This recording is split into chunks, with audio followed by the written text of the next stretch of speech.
ഇപ്പോൾ അറിയേണ്ടത് ഇനിയുള്ള ദിവസങ്ങളിൽ ഇപ്പോൾ ഈ പറയുന്നത് പോലെ CPM-ന്റെയൊക്കെ സമ്മേളനങ്ങൾ നടക്കുന്ന സമയമാണ്.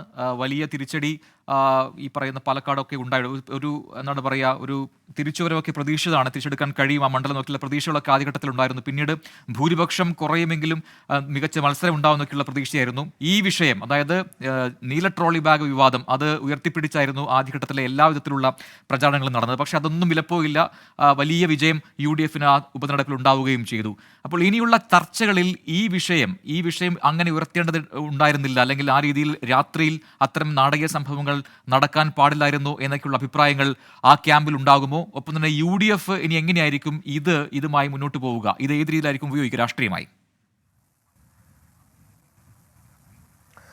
അല്ല, UDF തുടക്കത്തിൽ തന്നെ അവരുടെ നിലപാട് വ്യക്തമാക്കിയിരുന്നതാണ്. അതായത് തങ്ങൾ ഉറപ്പായും നിയമ നടപടികളുമായി മുന്നോട്ട് പോകുമെന്ന്. അതായത് അവരുടെ വനിതാ നേതാക്കളുടെ അടക്കം മുറിയിൽ അർദ്ധരാത്രിയിൽ വാതിലിൽ മുട്ടിയാണ് പോലീസ് അന്ന് പരിശോധനകൾ നടത്തിയിരുന്നത്. ബിന്ദു കൃഷ്ണയുടെയും ഷാനിമോൾ ഉസ്മാന്റെയും ഒക്കെ മുറികൾ തുറന്ന് പരിശോധിച്ച് അവരെ സത്യത്തിൽ അവർ പറഞ്ഞത് ഞങ്ങളെ അപമാനിതരാക്കുന്ന സാഹചര്യം ഉണ്ടായി എന്നുള്ളതാണ്. അത് സംബന്ധിച്ച് അവർ തന്നെ DGP-ക്ക് പരാതികളും മറ്റും നൽകിയിട്ടുണ്ട്. UDF ഇക്കാര്യത്തിൽ വളരെ കൃത്യമായ സ്റ്റാൻഡാണ് സ്വീകരിച്ചിട്ടുള്ളത്. തങ്ങൾ നിയമ നടപടികളുമായി മുന്നോട്ട് പോകുമെന്ന് തുടക്കത്തിൽ തന്നെ അവർ വ്യക്തമാക്കിയിരുന്നതാണ്.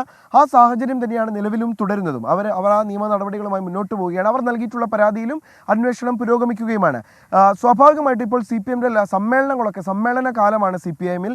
സ്വാഭാവികമായിട്ടും ഇപ്പോൾ ഈ ചില സമ്മേളനങ്ങളിലൊക്കെ പാലക്കാട് ഉപതെരഞ്ഞെടുപ്പ് പ്രവർത്തനവുമായി ബന്ധപ്പെട്ട ചില വിമർശനങ്ങൾ കൂടി ഉയരുന്ന സാഹചര്യമുണ്ട്. സ്ഥാനാർത്ഥിയെ സംബന്ധിച്ചുമൊക്കെ ചില വിമർശനങ്ങൾ കൂടി ഉയരുന്ന സാഹചര്യമുണ്ട്. ഇത്തരത്തിൽ അനാവശ്യ വിവാദങ്ങൾ വലിച്ചഴിച്ചതിൽ ചില നേതാക്കൾക്കടക്കം അതൃപ്തിയുണ്ട് എന്നുള്ള വിവരങ്ങൾ കൂടി പുറത്തു വരുന്നുണ്ട്. സ്വാഭാവികമായിട്ടും ഈ ട്രോളി വിവാദം കൂടി പൊളിഞ്ഞ സാഹചര്യത്തിൽ അത് കൂടുതൽ ആ വിമർശനം കടുക്കുമെന്നുള്ള കാര്യം ഉറപ്പാണ്. വരും ദിവസങ്ങളിൽ അത്തരത്തിലുള്ള ചർച്ചകൾ സജീവമായി ഉണ്ടാകാനുള്ള സാധ്യതകളും നമ്മൾ മുന്നിൽ കാണുന്നുണ്ട്.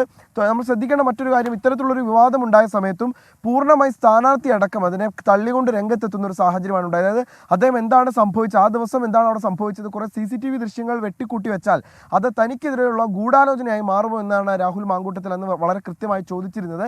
എന്തായാലും അന്ന് UDF നേതാക്കൾ ഉയർത്തിയ വാദത്തിലേക്ക് കാര്യങ്ങൾ എത്തുന്നു എന്നുള്ളതാണ് ഇപ്പോഴത്തെ സാഹചര്യത്തിൽ മനസ്സിലാക്കാൻ കഴിയുന്നത്. എന്തായാലും ഇപ്പോൾ പോലീസ് സമർപ്പിച്ചിട്ടുള്ള റിപ്പോർട്ട് പൂർണ്ണമായി ക്ലീൻ ചിറ്റ് നൽകുന്നതാണ് UDF നേതൃത്വത്തിന്. പ്രജിൻ, വ്യക്തമാണ്. എന്നാലും സ്പെഷ്യൽ ബ്രാഞ്ച് DYSP ജില്ലാ പോലീസ് മേധാവിക്കാണ് അർത്ഥത്തിൽ റിപ്പോർട്ട് നൽകിയിരിക്കുന്നത്. കേസിലെ തുടർ നടപടികൾ അവസാനിപ്പിക്കാൻ അന്വേഷണ സംഘം തീരുമാനിക്കുകയും ചെയ്തിട്ടുണ്ട്. പാലക്കാട് നിന്നും നിഖിൽ പ്രമേഷാണ് വാർത്തയുടെ വിവരങ്ങൾ പങ്കുവച്ചത്.